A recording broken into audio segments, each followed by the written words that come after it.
नमस्कार दोस्तों, मैं आपका अपने चैनल एचवीएस स्टडीज़ में स्वागत करता हूं। इस वीडियो में आपके लिए 20 फरवरी 2022 का करंट अफेयर लेकर आ गया हूं। साथ में हम स्टैटिक जीके और रिलेटेड करंट अफेयर का रिवीजन करते हुए चलेंगे। अगर आप इस चैनल पर पहली बार आए हो तो आपसे अनुरोध है, चैनल को सब्सक्राइब कर लीजिएगा। वीडियो अच्छी लगे तो वीडियो लाइक करके ज़रूर जाइएगा। लास्ट में आपके लिए क्विज़ रखा है, उस क्विज़ को ज़रूर सॉल्व कीजिएगा। चलिए बात करते हैं लास्ट डे के क्विज़ की। तो लास्ट डे क्वेश्चन पूछा गया था, G20 summit will be held in which country in 2023। तो आंसर था भारत। भारत के द्वारा 2023 का जो भी G20 समिट होगा उसको ऑर्गेनाइज किया जाएगा, उसको होस्ट किया जाएगा। और ये चर्चित इसलिए रहा क्योंकि भारत ने सभी मंत्रियों को अपनी अपनी पोजीशन बता दी है कि आपको ये कार्य करना है, आपको ये कार्य करना है, इसलिए ये क्वेश्चन चर्चित रहा। आप सभी ने आंसर सही दिया था और डिटेल में दिया था। आज के पहले क्वेश्चन की बात की जाए तो आज का पहला क्वेश्चन है, अमित शाह होम मिनिस्टर हैं हमारे, Amit Shah launches Shastra app and smart card arm licence of which police. तो आंसर यहां पर हो जाएगा, अमित शाह ने दिल्ली पुलिस के लिए शस्त्र ऐप और स्मार्ट कार्ड आर्म लाइसेंस को लॉन्च किया है। आपको याद रखना है, पुलिस को डिजिटलाइज बनाने के लिए ये कदम है। वैसे तो पुलिस ऑलरेडी डिजिटलाइज है, लेकिन जो भी उसके लाइसेंस है, किसी भी कोई भी बंदूक है उसका लाइसेंस है, तो उनको ना अपने बुक में लिखना पड़ता है। बुक में उसका नंबर, बुक में उसकी डिटेल, ये सारी उसमें लिखी जाती हैं। लेकिन यहाँ पर ऐप के माध्यम से, मतलब अब सारी इंफॉर्मेशन ऐप में स्टोर होगी। कोई भी उनका शस्त्र है या कोई भी वो नया शस्त्र खरीदते हैं, उनको नए शस्त्र की रिक्वायरमेंट है, तो यहाँ पर अपना डाल सकते हैं requirement. Delhi police, majorly Delhi police की यहाँ बात की जा रही है। ये दिल्ली पुलिस ऐसा मतलब क्यों किया गया, इस टाइम पर ही क्यों इनॉग्रेट किया गया अमित शाह जी के द्वारा? तो आंसर यहाँ पर हो जाएगा, इस समय पर इसलिए लॉन्च किया गया क्योंकि 75th एनिवर्सरी मना रहा है इस साल दिल्ली पुलिस अपनी। इसीलिए दिल्ली पुलिस के लिए अमित शाह जी ने स्मार्ट कार्ड आर्म लाइसेंस और शस्त्र ऐप को लॉन्च किया है, जो कि डिजिटल की तरफ एक कदम बढ़ाया। और दिल्ली पुलिस ने आगे बात की जाए तो यहां पर जो भी स्टेट संबंधित मिसलेनियस क्वेश्चन बने हैं उनको रिवाइज कर लेते हैं। अमित शाह जी वाला क्वेश्चन पढ़ लिया। दूसरा है, गवर्नमेंट ऑफ इंडिया ने कंटिन्यूएशन ऑफ मॉडर्नाइजेशन एक स्कीम लॉन्च की है स्टेट पुलिस फोर्स के लिए, और इसमें पैसा दिया जाएगा कि आप मॉडर्नाइजेशन की तरफ आगे बढ़े और आपको सरकार, गवर्नमेंट ऑफ इंडिया कुछ पैसा देगी, जिसमें स्टेट पुलिस का जो मैंने आज कदम बताया है वो भी इसमें से ही एक है। इंडियन आर्मी ने एक हैकेथॉन लॉन्च किया है, सैन्य रणक्षेत्रम, याद रखिएगा, पूछा जा सकता है। सिंगापुर एयर शो 2022 में इंडियन एयर फोर्स के लाइट डिस्प्ले किया है किसने? तेजस ने। इंडियन एयर फोर्स का जो एयरक्राफ्ट है तेजस, उसने लाइट डिस्प्ले किया है, लाइट कॉम्बैट डिस्प्ले किया है तेजस ने। रशिया की बात की जाए तो रशिया ने भारत को 70,000 AK 203 असॉल्ट राइफल्स दी हैं। इंडिया और जापान ने मिलकर एक मैरीटाइम पार्टनरशिप एक्सरसाइज की बे ऑफ बंगाल में। डिफेंस मिनिस्ट्री ने शस्त्र पेंशन शिकायत निवारण पोर्टल को लॉन्च किया। और आपको बता दूं डिफेंस मिनिस्टर इस समय कौन है, तो राजनाथ सिंह जी हैं। आगे बात करें, अगला क्वेश्चन है, world day of social justice observed on. तो आंसर यहां पर हो जाएगा, हर साल 20 फरवरी को world day of social justice मनाया जाता है। याद रखिएगा, इस डे को 2008 से मनाया जा रहा है, आपको ध्यान रखना है। यहां पे बात की जाए इसकी थीम की तो achieving social justice through formal employment इसकी थीम रही है। आगे बात करें तो जो भी डेज इंपॉर्टेंट रहे इस मंथ के उनको रिवाइज कर लेते हैं। जैसे इंडियन कोस्ट गार्ड डे 46वें नंबर का रेजिंग डे इन्होंने मनाया 1 फरवरी को। वर्ल्ड वेटलैंड डे 2 फरवरी को मनाया गया। वर्ल्ड कैंसर डे 4 फरवरी को मनाया गया। वर्ल्ड पल्सेस डे 10 फरवरी को मनाया गया। International day of women and girls in science 11 फरवरी को मनाया गया। और ये मोस्ट इंपॉर्टेंट क्वेश्चन है, वर्ल्ड रेडियो डे 13 फरवरी, इंटरनेशनल चाइल्डहुड कैंसर डे 16 फरवरी को मनाया गया और world day of social justice 20 फरवरी को मनाया गया। आगे बात करें, अगर आप स्टैटिक जीके की ई बुक परचेज करना चाहते हैं तो 69 रुपीज़ देकर आप इस ई बुक को परचेज कर सकते हैं।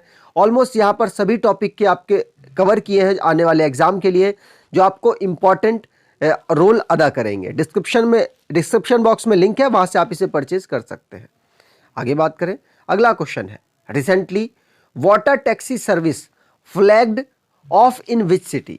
तो आंसर यहाँ पर हो जाएगा रिसेंटली मुंबई, महाराष्ट्र के मुंबई में वाटर टैक्सी सर्विस को फ्लैग ऑफ किया गया है। यहाँ पर बात की जाए तो हमारे आयुष मिनिस्टर हैं, मतलब यूनियन मिनिस्टर हैं इस समय पोर्ट, शिपिंग और वाटरवे के, साथ साथ वो आयुष मिनिस्ट्री भी संभाल रहे हैं।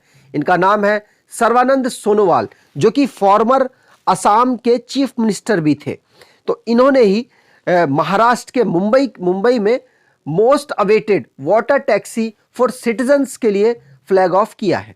यहाँ पे आपको बता दूं, महाराष्ट्र के गवर्नर हैं भगत सिंह कोश्यारी, महाराष्ट्र की कैपिटल है मुंबई और चीफ मिनिस्टर है उद्धव ठाकरे। आगे बात करें, यहाँ पर जो भी स्टेट संबंधित क्वेश्चन बने हैं उनको रिवाइज कर लेते हैं। पहला क्वेश्चन पढ़ लिया। दूसरा है, गवर्नमेंट ऑफ इंडिया ने 2.26 करोड़ रुपए तेलंगाना को अलोकेट किए एक मेदराम जतारा फेस्टिवल को मनाने के लिए। सेंट्रल जेल मध्य प्रदेश की, उसको अपना एफएम रेडियो चैनल मिल गया है। महाराष्ट्र के हेल्थ मिनिस्टर ने होप एक्सप्रेस को लॉन्च किया, जो कि कैंसर को रोकने से रिलेटेड है। नितिन गडकरी जी, जो कि हमारे इस समय रोड और ट्रांसपोर्ट के मंत्री हैं, इन्होंने long rail cum road bridge over Ganga river Bihar में लॉन्च किया है, आपको ध्यान रखना है। तेलंगाना ने टाई अप किया है ब्रिटिश काउंसिल के साथ, जिससे कि वो अपने यहाँ की हायर एजुकेशन को एक्सपेंड कर सके। गुजरात की बात करें तो गुजरात ने आईटी और आईटी सर्विसेज की पॉलिसीज को बनाया है, मतलब बेहतर करने की कोशिश की है, जिससे कि 1 लाख डायरेक्ट जॉब्स क्रिएट हो सके। अक्षय कुमार को ब्रांड एम्बेसडर बनाया गया है उत्तराखंड का। और आपको बता दूं, केरल ने सोशल अल्फा के साथ एमओयू साइन किया है, जिससे कि वो क्लीन एनर्जी टेक पर काम कर सके, क्लीन एनर्जी टेक्नोलॉजी पर काम कर सके। आगे बात करें, अगला क्वेश्चन है, which country will become first country to deploy India UPI platform? तो आंसर यहां पर हो जाएगा, इंडिया की यूपीआई प्लेटफॉर्म को डिप्लॉय करने वाली पहली कंट्री बनी नेपाल। याद रखना है, आपसे पूछा जा सकता है। नेपाल ऐसा देश है जिसके साथ भारत के 5 राज्य अपनी सीमा को टच करते हैं। आपको ध्यान रखना है, यह क्वेश्चन भी काफी फ्रिक्वेंटली पूछा गया। तो भारत की जो यूपीआई सिस्टम है वो अडॉप्ट किया है नेपाल ने, आपको ध्यान रखना है। ठीक है, चलिए नेपाल की बात करें तो नेपाल की कैपिटल है काठमांडू, करेंसी है नेपालीज रुपी, प्रेसिडेंट है विद्या देवी भंडारी, प्राइम मिनिस्टर है शेर बहादुर दियोबा। आगे बात करें, यहां पर जो इंटरनेशनल करंट अफेयर बना है उसको रिवाइज कर लेते हैं। जैसे पहला क्वेश्चन पढ़ लिया। दूसरा है, यूएस और बांग्लादेश ने एक जॉइंट एक्सरसाइज की है, बांग्लादेश ने उसको होस्ट किया है, कोप साउथ 2022। ये एयर एक्सरसाइज है, आपको ये ध्यान रखना है। वर्ल्ड हेल्थ ऑर्गेनाइजेशन ने क्विट तंबाकू ऐप को लॉन्च किया है। कनाडा के प्राइम मिनिस्टर ने, जिनका नाम जस्टिन ट्रूडो है, उन्होंने इमरजेंसी एक्ट को इन्वोक किया है। इजराइल पहली कंट्री बना जिसने अपने यहां पर ड्रोन सिविलियन एयर स्पेस में उड़ाने की अनुमति दी है। जर्मनी में दोबारा से प्रेसिडेंट इलेक्ट हुए हैं फ्रैंक वाल्टर स्टेमेयर सेकेंड टर्म के लिए। पॉल हेनरी सैंटियागो दमीबा, जो कि इंटरिम प्रेसिडेंट बने हैं बुर्किना फासो के। इंस्टाग्राम ने take a break social media से एक एनकरेजमेंट, एक टैगलाइन निकाली है, जिससे कि यूथ को कुछ समय के लिए सोशल मीडिया से दूर किया जा सके। जेन स्टोलनबर्ग को हेड बनाया गया है नॉर्वे के सेंट्रल बैंक का। आगे बात करें, अगला क्वेश्चन है, Indian railway to set up country's biggest wrestling academy in which city?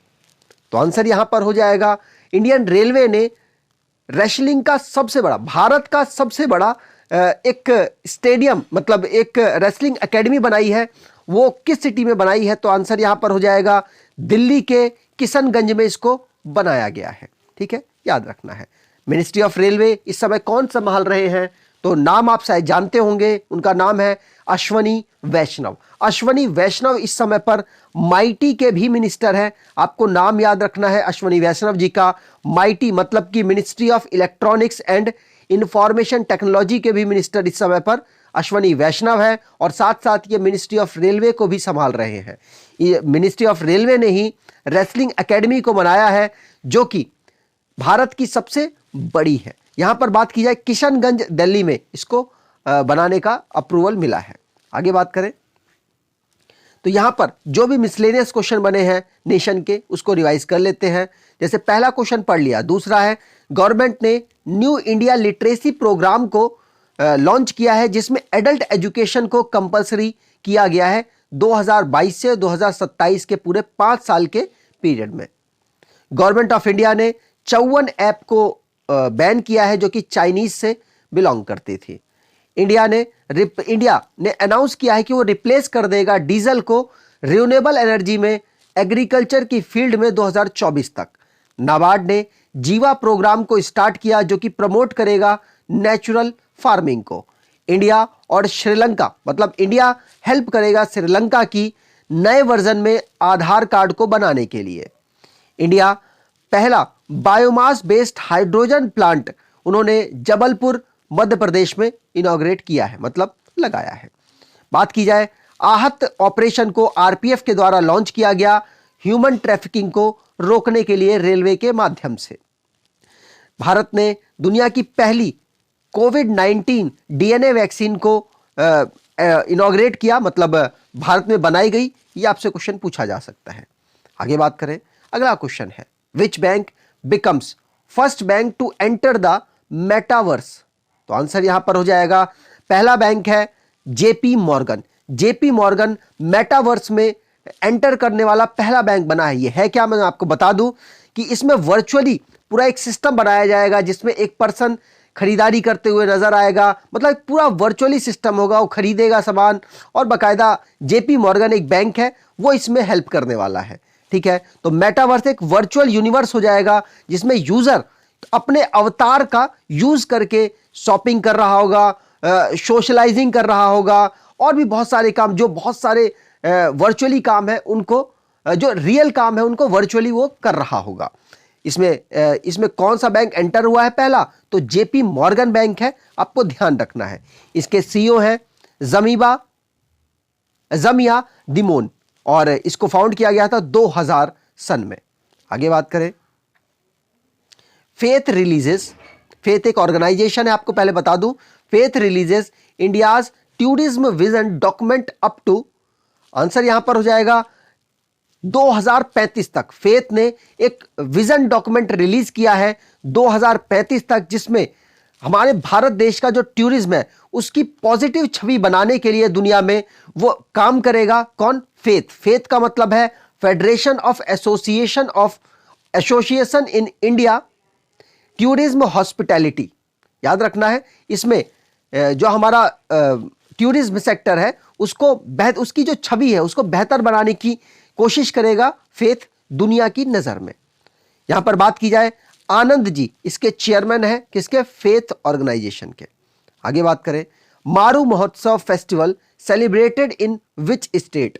तो आप देख सकते हैं, ऊंट वगैरह देखकर आप पहचान भी गए होंगे।